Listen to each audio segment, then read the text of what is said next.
النصف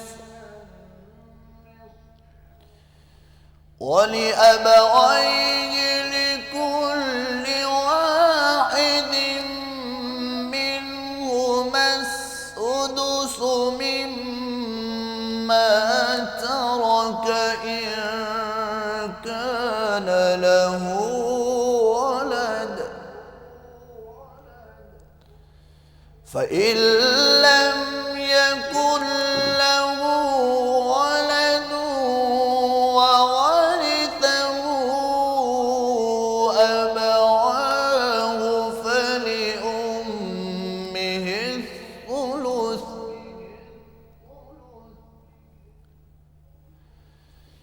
فإن كان له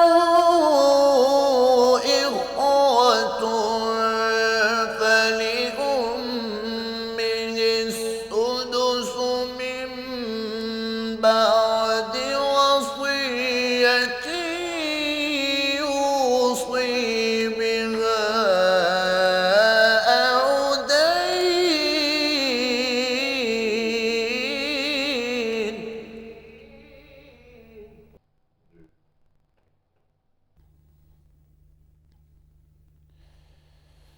آباؤكم وأبناؤكم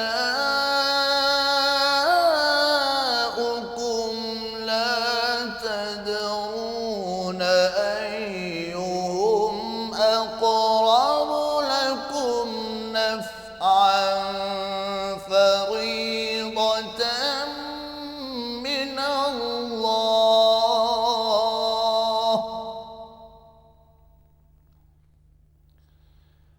فريضة من الله إن الله كان عليما حكيما صدق الله العظيم. ویلکم بیک خواتین و حضرات. آیت ربانی کی تلاوت ہم سننے کا شرف حاصل کیا. خواتین و حضرات، ان کا ترجمہ ان آیات کا اور حدیث رسول مقبول صلی اللہ علیہ وآلہ وسلم کے لیے ایک بار پھر لاہور، جہاں منتظر ہیں ہمارے محترم محمد اسلم راؤ صاحب. آئیے ایک بار پھر لاہور چلتے ہیں. بہت شکریہ انیک صاحب، ذرا نوازی آپ کی. شروع اللہ کے نام سے جو بڑا مہربان نہایت رحم والا ہے. خدا تمہاری اولاد کے بارے میں تم کو ارشاد فرماتا ہے کہ ایک لڑکے کا حصہ 2 لڑکیوں کے حصے کے برابر ہے، اور اگر اولاد میت صرف لڑکیاں ہی ہوں یعنی 2 یا 2 سے زیادہ تو کل ترکے میں ان کا 2/3، اور اگر صرف ایک لڑکی ہو تو اس کا حصہ نصف، اور میت کے ماں باپ کا یعنی دونوں میں سے ہر ایک کا ترکے میں 6واں حصہ، بشرطے کہ میت کے اولاد ہو.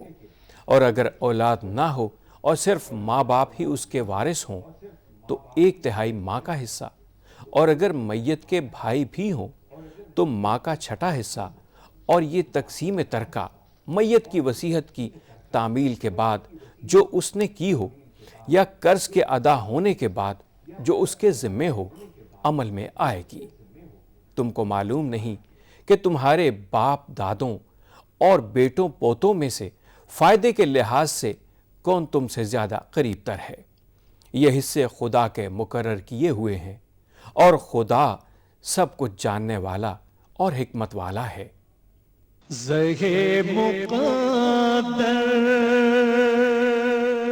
حضرت عبداللہ بن عباس رضی اللہ تعالیٰ عنہ بیان کرتے ہیں کہ ابتدائے اسلام میں یہ دستور تھا کہ مال اولاد کا ہے اور والدین کے لیے وصیت کرنی چاہیے. پھر اللہ نے اس حکم میں سے جس کو چاہا منسوخ کر دیا، اور مرد کا حصہ عورت سے دگنا کر دیا، اور ماں باپ میں سے ہر ایک کے لیے 6واں حصہ، اور بیوی کے لیے اگر اولاد ہو تو 8واں حصہ، اور اگر اولاد نہ ہو تو 4تھا، اور شوہر کے لیے اگر اولاد ہو تو آدھا، اور اگر اولاد نہ ہو تو 4تھا حصہ مقرر کر دیا. بہت شکریہ اسلم راؤ صاحب. خواتین و حضرات، تشریف فرما ہے محترم مفتی منیب الرحمان صاحب، ممتاز عالم دین. کون آپ سے واقف نہیں، ہمارے ملک کا بہت مشہور، معروف اور محبوب نام. آپ کے ساتھ تشریف فرما ہے محترم مفتی محمد نجیب صاحب. خواتین و حضرات، علمی حوالوں سے، فکری حوالوں سے، فقہی حوالوں سے ایک مستند نام. دارالعلوم کراچی سے فارغ التحصیل، کیمبرج سسٹم کا ایک اسکول ہے، اس کے آپ پرنسپل ہیں، جہاں پر او لیولز کی تعلیم دی جاتی ہے. پاکستان میں پڑھا، پاکستان کے باہر پڑھا، یعنی آسٹریلیا سے بھی آپ تعلیم حاصل کی، تشریف لائے اور تعلیم کو اس ملک میں عام کر رہے ہیں. دونوں مہمانوں کو خوش آمدید کہتا ہوا پہلے کوئز. کل ہم نے سوال رکھا تھا آپ کی خدمت میں کہ حضرت علی کرم اللہ وجہہ مکے میں لوگوں کی امانتیں لوٹا کر کتنے روز بعد مدینہ تشریف لائے؟ صحیح آپشن ہے 3 دن بعد. آج کا سوال نوٹ فرما لیجئے. خواتین و حضرات، آج کا سوال یہ ہے کہ اللہ کے دین کے مکمل ہونے اور اس کو پوری طرح پہنچا دیے جانے کی خبر کس نبی کے ذریعے سے دی گئی؟ اللہ کے دین کے مکمل ہونے اور اس کو پوری طرح پہنچا دیے جانے کی خبر کس نبی کے ذریعے سے دی گئی؟ تین آپشنز، پہلا آپشن حضرت ابراہیم علیہ السلام، دوسرا آپشن حضرت عیسیٰ علیہ السلام، اور تیسرا آپشن حضرت محمد مصطفیٰ احمد مجتبیٰ صلی اللہ علیہ وآلہ وسلم۔ خواتین و حضرات، ٹیلی فون نمبرز ہیں ہمارے 0213452709، 0213452861، ہمارا ای میل ایڈریس ہے ps@dunyatv.tv، اور آپ ہمیں SMS کے لیے 3031 پر بھجوائیں گے اپنا درست آپشن۔ خواتین و حضرات، یہ جو چھوٹی سی کوئز کی ایک کوشش ہے، یہ اس لیے کہ ہماری خاص طور پر نوجوان نسل دینی علم، دینی معلومات کے قریب آئے۔ خواتین و حضرات، اس سے زیادہ اور ہماری کوئی خواہش نہیں کہ ہمارے بچے اور ہماری بچیاں ان معلومات کو اپنے ذہنوں میں بٹھائیں اور ان میں ایک دلچسپی لیں۔ دین کو پرکشش بنانا ہے تاکہ نجات ہو ہماری۔ خواتین و حضرات، پروگرام کا آغاز ہم کرنا چاہیں گے محترم مفتی منیب الرحمان صاحب سے۔ منیب الرحمان صاحب، پہلا سوال آپ کی خدمت میں یہ کہ یہ علم میراث ہے کیا؟ رسول اللہ صلی اللہ علیہ وآلہ وسلم نے اسے نصف علم قرار دیا، کیونکہ علوم کے باقی تمام شعبے انسان کی حیات سے متعلق ہیں، اور اس کا اطلاق کسی شخص کی وفات کے بعد ہوتا ہے۔ میراث سے مراد یہ ہے کہ اسلام سے پہلے زمانہ جاہلیت میں جو بڑا بیٹا ہے وہ باپ کے کل ترکے کا وارث بن جاتا تھا، اور اگر بیٹا نہ ہوتا تو پھر اس کے قریب ترین مردوں میں سے جو ہوتا وہ وارث بن جاتا، اور باقی سارے اعزاء اقربا محروم رہ جاتے، کیونکہ ان کے ہاں یہ تھا کہ جو لڑ سکے، دفاع کر سکے، مالی بوجھ کو اٹھا سکے تو ترکہ بھی اسی کو ملنا چاہیے۔ پھر جب اسلام آیا تو پہلے مرحلے میں استحبابی طور پر وصیت کی ترغیب دی گئی کہ کتب علیکم اذا حضر احدکم الموت ان ترک خیرا الوصیہ، کہ تم میں سے کسی کی موت آ جائے اور وہ کچھ مال چھوڑ کر جا رہا ہو تو اس پر فرض ہے کہ وہ وصیت کرتا ہوا جائے۔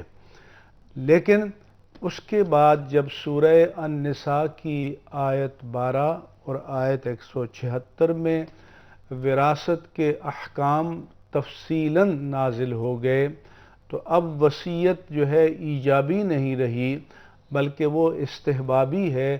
اگر کوئی کرنا چاہے تو کل ترکے کی نہیں کر سکتا، کل ترکے کے 1/3 تک کی وصیت کر سکتا ہے، لیکن وہ بھی وارث کے حق میں نہیں کر سکتا، کیونکہ رسول اللہ صلی اللہ علیہ وآلہ وسلم نے فرمایا کہ لا وصیت لوارث، کہ وارث کے لیے وصیت جائز نہیں ہے، کیونکہ وارث کے لیے وصیت کو جائز قرار دینے اور مؤثر ماننے کا نتیجہ یہ نکلتا کہ اللہ تبارک و تعالیٰ نے ان کے حصوں میں جو تناسب مقرر کیا ہے اس کو ڈسٹرب کر دیا جائے اور اس کو ایک طرح سے جزوی طور پر باطل کر دیا جائے۔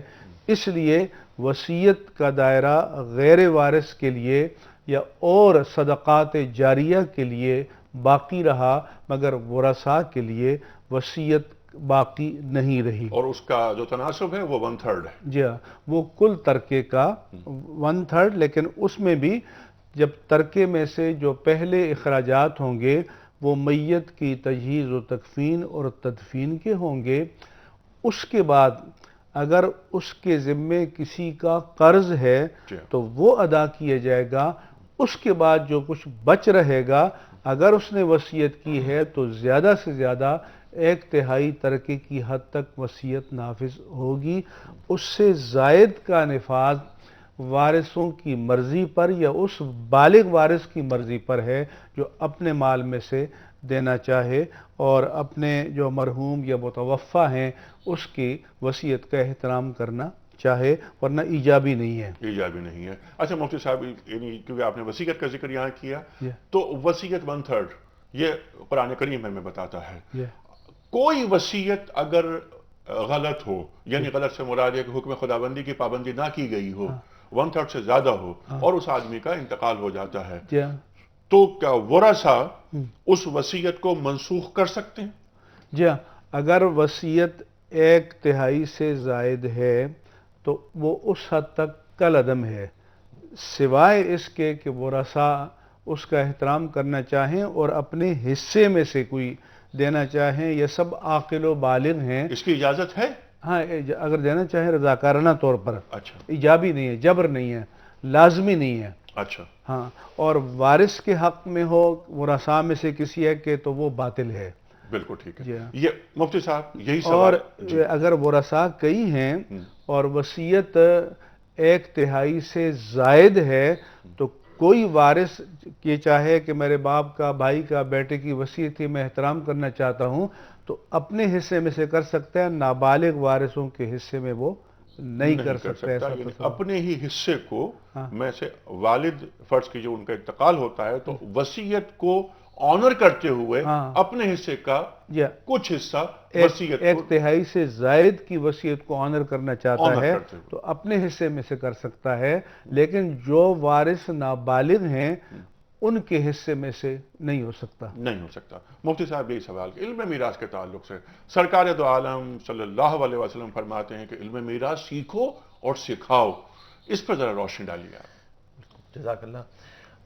علم میراث جیسے مفتی صاحب نے خود تعریف ہماری کہ علم میراث بنیادی طور پہ میراث جسے کہا جاتا ہے وہ یہ ہے کہ اس کی میت کے تجہیز و تکفین، دفن کے اخراجات، قرض اور وصیت کو ادا کرنے کے بعد، اور وصیت وہی 1/3، اور اس کے بعد جو بچتا ہے وہ میراث کہلاتا ہے جو اس کی ملکیت میں مال. یعنی اس کی اہمیت اس حد تک ہے، آپ نے فرمایا کہ اس کو نصف علم قرار دیا گیا، اور حضور پاک صلی اللہ علیہ وسلم نے فرمایا میری امت میں سے سب سے پہلے جس علم کو اٹھایا جائے گا وہ علم میراث ہے. اور اس وجہ سے کہ معاملہ ہے یہ حقوق العباد کا. ٹھیک ہے. اور دوسری بات یہ ہے کہ یہ اللہ تبارک و تعالیٰ کا انعام ہے جو اللہ نے بندے کو واسطہ بنایا ہے کہ یہاں تک پہنچا دو. تو اگر خدا نہ خواستہ کسی وارث نے اس کو وہاں تک نہ پہنچایا تو گویا تم نے اللہ کے مال کے پہنچانے میں تم نے نافرمانی کی ہے. وہ اللہ کا انعام ہے، وراثت اللہ کا، کیونکہ اس میں جو ہے نا آپ کا کسب کا کوئی دخل نہیں ہے، آپ کے کسب کا کوئی دخل نہیں ہے، آٹومیٹکلی اونرشپ ٹرانسفر ہو جاتی ہے. اس کے اندر یہ ایسی خود بخود ملکیت آتی ہے جس میں آپ کے کسب کا کوئی دخل نہیں ہوتا ورثہ کے. تو یہ تو اللہ کا انعام ہے جو اللہ تبارک و تعالیٰ نے طے کیا ہے، اور اس میں کسی کی عقل، اس لیے جو آیت تلاوت کی گئی کہ بہت سارے لوگ اور بھی ہیں اور تم یہ سمجھتے ہو شاید کسی اور کے لیے بھی نفع مند ہو سکتا تھا، اس کا حصہ کیوں نہیں رکھا گیا؟ تو اللہ تبارک و تعالیٰ نے فرمایا کہ اللہ کی ذات علیم ہے، اللہ جانتی ہے حقوق العباد میں کس کا تعلق کس کا رشتہ ہے. ٹھیک ہے. یعنی ایک بندے سے اللہ تعالیٰ زیادہ واقف ہے. جی. بندی کی عقل کام نہیں کر سکتی، اور یہ احکام منزل من اللہ ہیں، ان کی پابندی ضروری ہے. ورنہ جیسے میں نے آغاز میں عرض کیا تھا کہ عذاب مہین کا لفظ استعمال کیا، کہیں پہ سخت کبیرہ گناہ کی، اور کیونکہ من وجہ عبادت ہے اور من وجہ حقوق العباد ہے تو اس لیے اس کی اہمیت بہت زیادہ ہے، کیونکہ حقوق العباد کی ادائیگی ہی آپ کے اعمال کی حفاظت کا ضامن ہے. واحد پریزرویٹو جو ہے نا وہ حقوق العباد کی ادائیگی ہے. ٹھیک. تو یہ من وجہ عبادت ہے، اللہ کا حکم ہے، اور من وجہ حقوق العباد ہے یہ کہ آپ نے بندوں کے حق ادا کرنے ہیں، اور اس میں اگر آپ کے زیر کی کوئی یتیم بھی ہے ورثہ تو پھر تو اس یتیم یعنی نابالغ ورثہ ہیں، پھر تو اس کی اہمیت اور زیادہ بڑھ جاتی ہے، اور آیات وعید بہت سخت ہو جاتی ہے. تو اس لیے اس میراث کی اہمیت بہت زیادہ ہے، اور اس پہ علماء ہمیشہ سے توجہ دیتے آئے ہیں، اور الحمدللہ اس پہ کتابیں لکھی گئیں، اور امت میں اس کا بہت زیادہ ہمیشہ چرچا رہا کہ اس کو باقاعدہ سیکھا جائے، اس کو سکھایا جائے، اس علم کو. اس کے لیے اس کو سیکھنا بھی چاہیے. ٹھیک ہے. اور اس پہ عمل بھی کرنا چاہیے. اب ہم آ جاتے ہیں ذرا سے اس بات پر کہ جس طرح آپ نے فرمایا، ہمیں بتایا، اور سرکار دو عالم صلی اللہ علیہ وسلم فرما رہے ہیں کہ وہ سب سے پہلے جو علم اٹھایا جائے گا وہ علم میراث. لگتا ہے ایسا ہے کہ ہمارے ماحول میں کہ آج اپنی مرضی ہم داخل کرنے لگے ہیں. بڑا بیٹا جیسے آج بڑے بیٹے کو دے دیا، ایک بچے کے حالات خراب ہیں، غربت ہے اس کے پاس، تو ایسا کرتے ہیں زیادہ اس کو دے دیتے ہیں.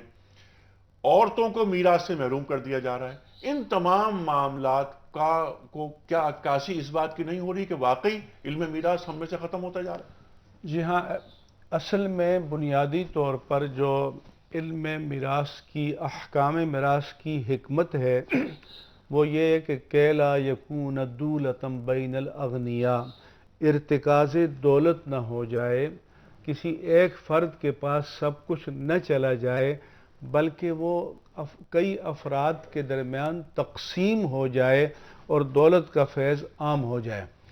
یہی وجہ ہے کہ بعض لوگ مثلا بیٹیوں کو لے آئیں گے، کسی اور کو لے آئیں گے، وہ جی فلاں کے لیے والد کی خواہش تھی، ہم وڈرا ہو جاتے ہیں، تم وڈرا ہو جاؤ۔ تو ولایت اختیاری نہیں ہے، اجباری ہے۔ جی ہاں، لہذا ہمارے فقہائے کرام نے کہا کہ اگر کوئی یہ کہہ دے کہ میں دستبردار ہو گیا تو وہ نہیں ہوگا، یعنی وہ نہیں ہو سکتا۔ جی ہاں، تا وقتے کہ وہ ترکہ اس کے نام پر منتقل ہو، وہ اس کا مالک قانونی طور پر بن جائے تو مالک کو مختار بننے کے بعد کسی کو دینا چاہے تو دے، لیکن یہ نہیں ہو سکتا کہ خاندان کے چند بیٹھ کے کہہ دیں کہ بھئی آپ یہ کر دیں، آپ چھوڑ دیں، 10-12 جو ہیں فلاں کو مل جائے، تو یہ نہیں ہے۔ اس لیے وراثت کا نفاذ اجباری ہے، اختیاری نہیں ہے، اور شرعاً اس نے واجب ہو کر ہی رہنا ہے۔ اب ہم جو کچھ کرتے ہیں اس قانون وراثت یا احکام الہی کو بدلنے کی کوشش کرتے ہیں۔ تو ایک تو یہ ہوتا ہے کہ عورت کو وراثت سے محروم کر دیا جاتا ہے۔ پھر یہ کیا جاتا ہے کہ اگر کسی خاندان میں قریب میں اس عورت کے ہم پلہ جیسے چچا زاد وغیرہ میں رشتہ نہیں ہے تو قرآن سے شادی۔ قرآن سے شادی کی معنی یہ ہے کہ اب اس کے نام پر جو اجباری طور پر بھی ترکہ آ گیا ہے، جب شادی نہیں ہوگی تو وہ بیچاری ایسی ساری زندگی محرومی کی گزار کر جب مر جائے گی دوبارہ ان کو لوٹ آئے گا۔ تو یہ بھی اللہ تعالیٰ کے قانون کو اپنے ہیلوں سے، مکر سے ناکام بنانا ہے۔ میں کہتا ہوں کہ حکومت کو یہ قانون بنانا چاہیے کہ جب کسی کا انتقال ہو جائے تو اگر وہ منقولہ جائیداد ہے تو مالیات کے ادارے اس بات کے پابند ہوں کہ وہ اس کے تمام ورثاء کے حصص ان کے نام پر قانونی طور پر منتقل کریں، اور جب وہ مالک ہو جائیں اس کے بعد کوئی بھی عاقل بالغ، عاقلہ بالغہ جب اپنے مال کا مالک ہے تو وہ خود تصرف کرے، کسی کو دے، وہ ہے۔ لیکن یہ نہیں ہو سکتا کہ کسی سے وڈرال لکھ کے اور دستبرداری لکھ کے اور چند کو نکال کر چند کے نام پر کر دے۔ یہ اسلام کی تعلیمات کے قطعی طور پر خلاف ہے، بلکہ توہین ہے۔ ہاں بالکل، قرآن مجید کے احکام کی صریح خلاف ورزی ہے۔ جی ہاں، اور یہ ہمارے ملک میں سمجھتا ہوں کہ بہت زیادہ، اور خاص طور پر جو جاگیردار معاشرہ ہے، جی ہاں، خاص طور پر جو ہمارا دیہی معاشرہ ہے، وہاں قانون وراثت پر صحیح طور پر عمل نہیں ہو رہا۔ بالکل ٹھیک ہے۔ اور ایک اور بات بھی ضمناً اجازت دیں کہ زندگی میں وراثت نہیں ہے، لیکن اگر کوئی اولاد میں دینا چاہے تو وہ ہبہ کہلائے گا، تو اس میں اور ایک اور دو کا تناسب نہیں ہے، اس میں حضور کا حکم یہ ہے کہ بیٹے اور بیٹی کو برابر دو ہبہ۔ وہ ہبہ کے مسائل ہیں نا، کسی کو گفٹ کر دینا وہ تو الگ چیز ہے بالکل۔ لیکن خواتین و حضرات، اس وقت ہم جا رہے ہیں بریک کی جانب۔ مفتی صاحب نے جو باتیں اٹھائیں اس پر بات کریں گے، سماجی مسائل، اور صرف یہ دیہی مسائل ہی نہیں بلکہ شہری علاقوں میں کون سا عمل ہو رہا ہے۔ اپنی خواہشات کو دین سمجھ لیا گیا ہے اور دین پر اپنی خواہشات کو نافذ کیا جا رہا ہے۔ جس طرح آپ نے فرمایا کہ دین کی سراسر خلاف ورزی ہے، اپنی خواہشات نہیں ہوتی، اللہ تعالیٰ کے احکام کی پابندی لازمی ہے، واجب ہے۔ قرآن کریم میں موجود ہیں احکامات، منزل من اللہ ہیں، اور اللہ تعالیٰ بندوں کے حقوق بندوں کی نسبت زیادہ جانتا ہے۔ اس طرف جانے بریک پر جب واپس آئیں گے تو ہم ایک سوال یہ بھی رکھیں گے کہ بعض اوقات نافرمان اولاد کو عاق کر دیا جاتا ہے، اخبارات میں آ جاتے ہیں اشتہارات کے عاق نامہ۔ کیا شریعت بچوں کو عاق کرنے کی اجازت دیتی ہے؟ جواب لیں گے بریک کے بعد۔ آ رہے ہیں چھوٹے سے بریک۔